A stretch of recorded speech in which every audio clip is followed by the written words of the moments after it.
This is Ken along with a special look at the semiconductor index, the SOX index, the Philly Index. There's a number of mutual funds that are connected to that in some ways.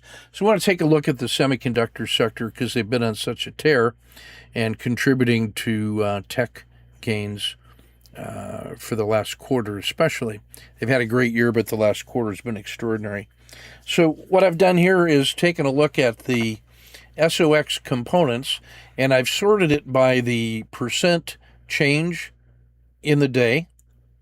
And what I've done is there's 30 components in it, but this set of about 11 all outperformed the broad index itself. The index was up about 5%. So these represent the components that outperform the broader sector, and so that becomes interesting. Where is the strength in the semiconductors? And I've highlighted the ones that I'm especially interested in, and I'm taking a look at the market caps especially. Now, what makes the Marvell, which we saw in an earlier sniper trade of the day, so interesting to me is that it was up 32% today. There is a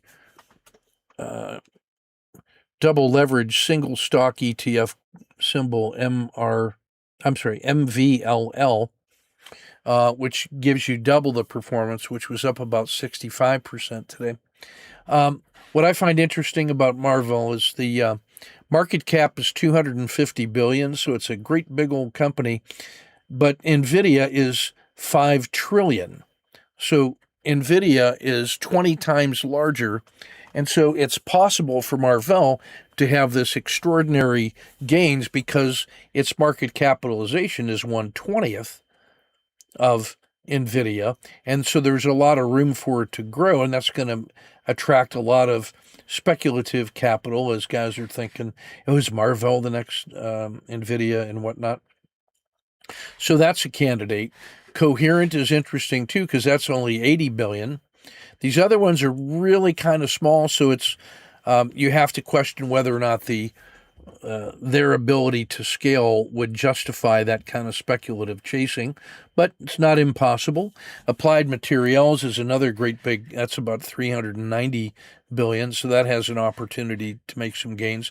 So this little segment right here, from about 6.9% and above, I'm especially interested in.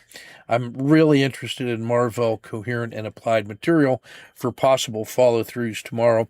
But there were so many symbols that were really strong that the semiconductor index itself can be good. Now, the SOX index was up about 6% today, and or 5.75%. And SOXL is a triple leveraged ETF that trades that whole sector, and that was up about 17 or 18%. So it's possible to play the entire sector and get some ridiculous numbers. But this is if you want to drill down into individual companies and try to squeeze even more juice out of there.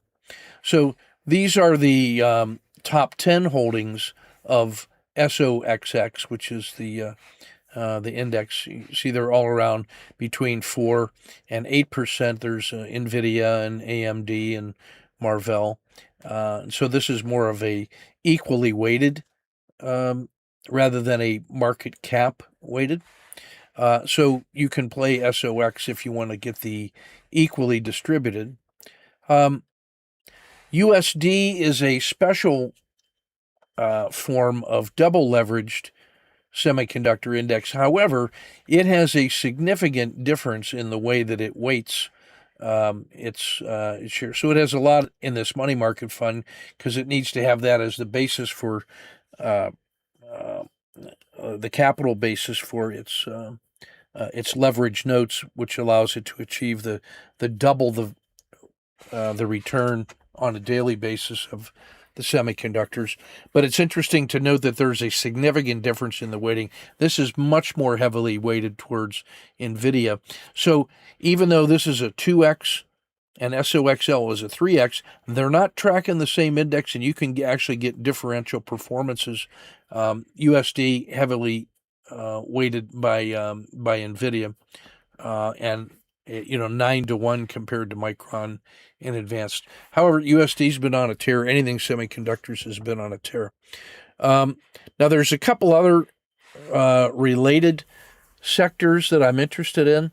So DRAM is dynamic RAM companies. Now, if you think about AI, the focus has been on the chips that are specialized for the AI computations. However, the dynamic RAM companies are also interesting because they're making the memory chips that are holding the data and the computations that the NVIDIA chips are making. So DRAM has also been on a tear, and it really concentrates on these companies that I want you to notice that has a very strong positioning in South Korea, SK Hynix and Samsung. So that's almost 50% of that ETF are contained just in those two South Korean companies. We're going to see that is significant because when we take a look at let me go to EWY. So this has been on a real tear as well, and you'll see that you're getting 45% on those two companies, Hynix and Samsung. So in a real way, EWY is a power play on the chips and memory in South Korea, although it actually has a little more balance because you have some industrial companies in the financial services and a few other companies to offset some of the direct tech risk.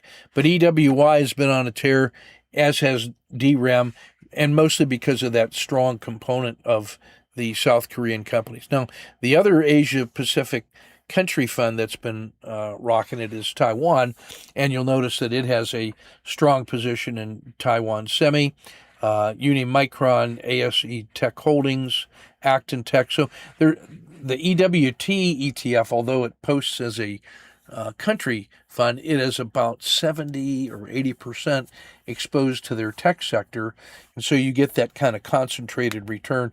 And if you take a look at any of those symbols, the SOX index, the SOXL, especially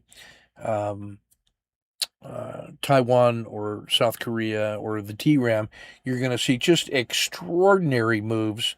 This is the move of the decade, and this is what's working, the church of what's happening now, if you will. So learning how to trade that kind of aggressive sector is one of the things that we specialize in, and happy to share our knowledge with you, and check us out if you're interested. So that's the Semiconductor Index quick look. This is Ken at Tortoise Capital. Keep your risk measured and your powder dry.